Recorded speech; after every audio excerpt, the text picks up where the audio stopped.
Hello, dear viewers, and welcome back to the channel where we meticulously dissect the most compelling and often complex developments unfolding within the hallowed halls of the British monarchy. Today, we delve into a subject that continues to cast a long, uncomfortable shadow over the reign of King Charles III, the ongoing predicament involving his younger brother, Prince Andrew, and the highly scrutinized forfeiture of his venerable title, the Duke of York. This situation, fraught with tension and constitutional nuance, has recently become the subject of sharp critique from seasoned royal commentators and biographers. According to these experts, King Charles, despite taking the necessary and painful step of enforcing his brother's withdrawal from official life, made a critical, potentially damaging error in the manner in which this momentous decision was communicated to the public. Before we immerse ourselves in the intricate details of this royal misstep and analyze why a simple press release could snowball into a public relations debacle, please take a moment to show your support. Do remember to like this video, subscribe to our channel for the deepest dives into royal history and current affairs, and ring that notification bell so you never miss an update. Your engagement truly helps us continue bringing you these detailed explorations. The crux of the matter revolves around the management of the fallout stemming from Prince Andrew's widely condemned association with the late convicted pedophile Jeffrey Epstein. This scandal has haunted the monarchy for years, culminating in Andrew's effective removal from public duties 5 years ago. However, the recent decision to formally relinquish the historic title of the Duke of York, a title traditionally reserved for the second son of the monarch, required a definitive, unambiguous declaration of royal authority. Speaking candidly on the popular A Right Royal podcast, royal biographer Andrew Lowney, a respected authority and author of a new book focusing on Prince Andrew and his ex-wife Sarah Ferguson, articulated a powerful critique of Buckingham Palace's strategy. Lowney argues with conviction that the palace's choice to issue Prince Andrew's statement under his own name, rather than having the decree originate directly from the sovereign, King Charles III, represented nothing less than a serious strategic misstep. In his view, it was a colossal lost opportunity to demonstrate strong, decisive leadership at a moment when public confidence in the institution was paramount. Lowney stated, with unmistakable clarity, that the declaration should have been delivered by King Charles himself. Such an action would have unequivocally confirmed to the nation and the world that the monarch had taken definitive, uncompromising action regarding his disgraced sibling.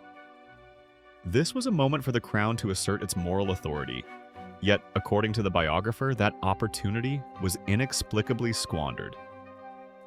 The biographer went on to highlight another deeply problematic element within the narrative released by Prince Andrew. Lowney took particular exception to the disgraced prince's assertion that his initial decision to step down from royal duties 5 years prior, when the Epstein scandal first erupted and became untenable, was entirely his own initiative. The reality, as perceived by nearly every observer, was starkly different. It was widely understood, and indeed evident through the subsequent actions of the palace, that Andrew's withdrawal had been, in Lowney's words, unequivocally forced upon him. By permitting Andrew to frame his initial withdrawal as a personal choice, the palace allowed him to retain a modicum of control over a narrative that should have been dictated entirely by the king.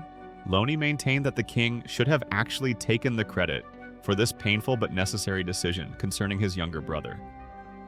Instead of seizing the moment to project strength and integrity, the palace's handling, according to the biographer, inadvertently turned what could actually have been a good way of dealing with the problem into a bigger crisis than it had been before. The resulting statement, Lowney concluded with evident frustration, contained just absolutely ridiculous stuff that no one really believed. This lack of credibility undermined the very purpose of the announcement, suggesting a lingering internal resistance or, at the very least, a clumsy attempt to mitigate the severity of the monarch's intervention. The specific formal announcement detailing Andrew's relinquishment of his status arrived on October 17th.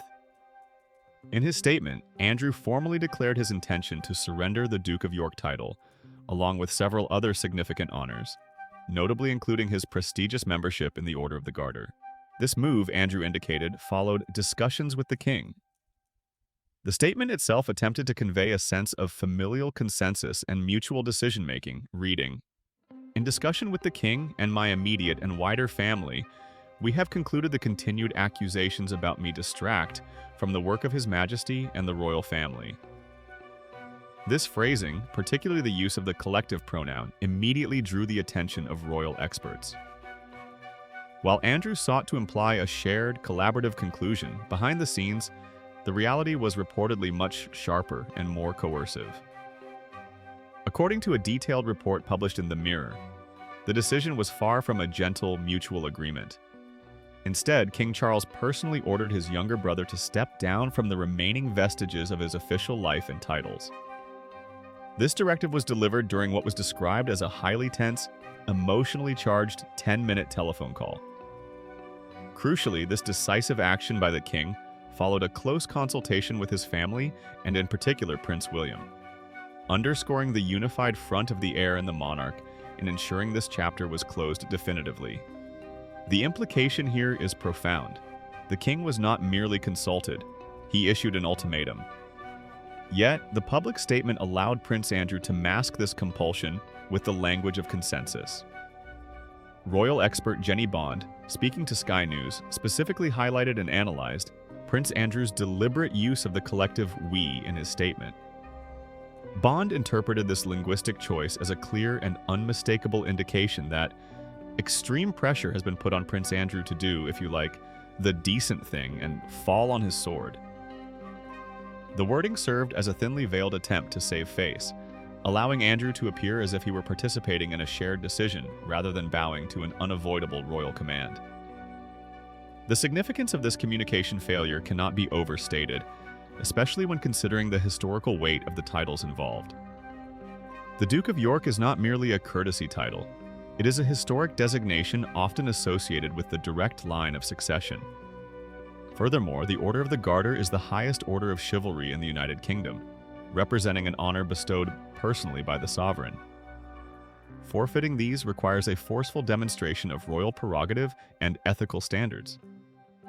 By allowing Andrew's statement to lead the narrative, the palace missed the opportunity to project King Charles as a strong moral arbiter, a crucial image for a monarch still early in his reign and working diligently to streamline and modernize the institution.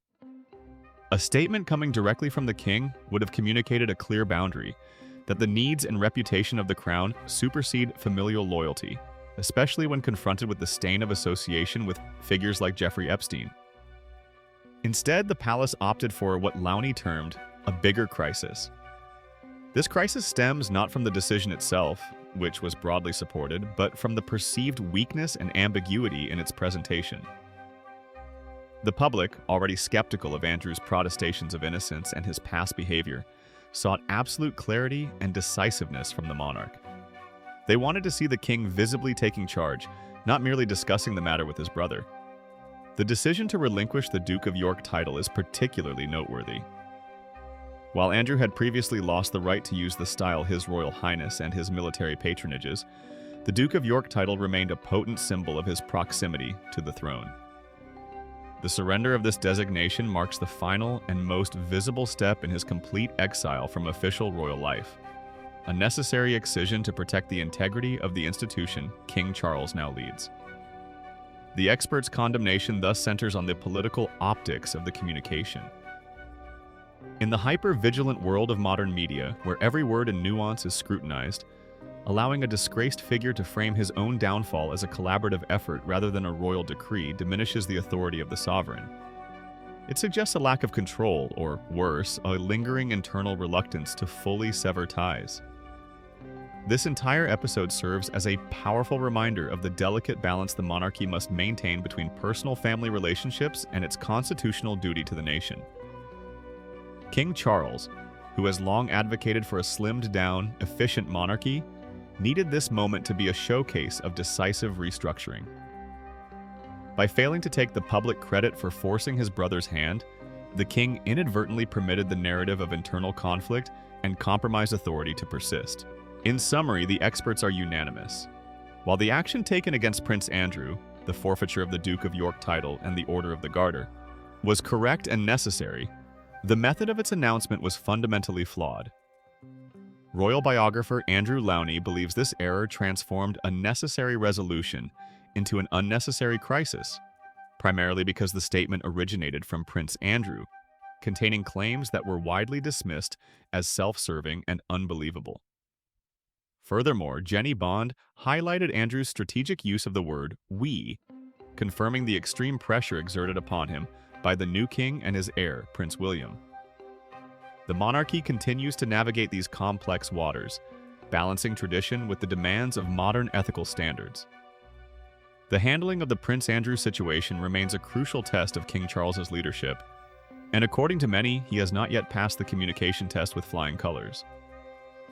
We are keenly interested in your perspective on this matter. Do you agree with Andrew Lowney's assessment that King Charles made a serious error in allowing Prince Andrew to issue the statement under his own name? Should the king have taken a more visible authoritarian approach to protect the crown's image? Please share your thoughts and insights in the comment section below. We read every single comment and appreciate the thoughtful discussion our community fosters. Don't forget to like this video if you found this detailed analysis informative, and subscribe to the channel for more in-depth explorations of royal affairs. Join us next time as we continue to track the latest developments from Buckingham Palace and beyond. Thank you for watching, and we look forward to seeing you in the comments.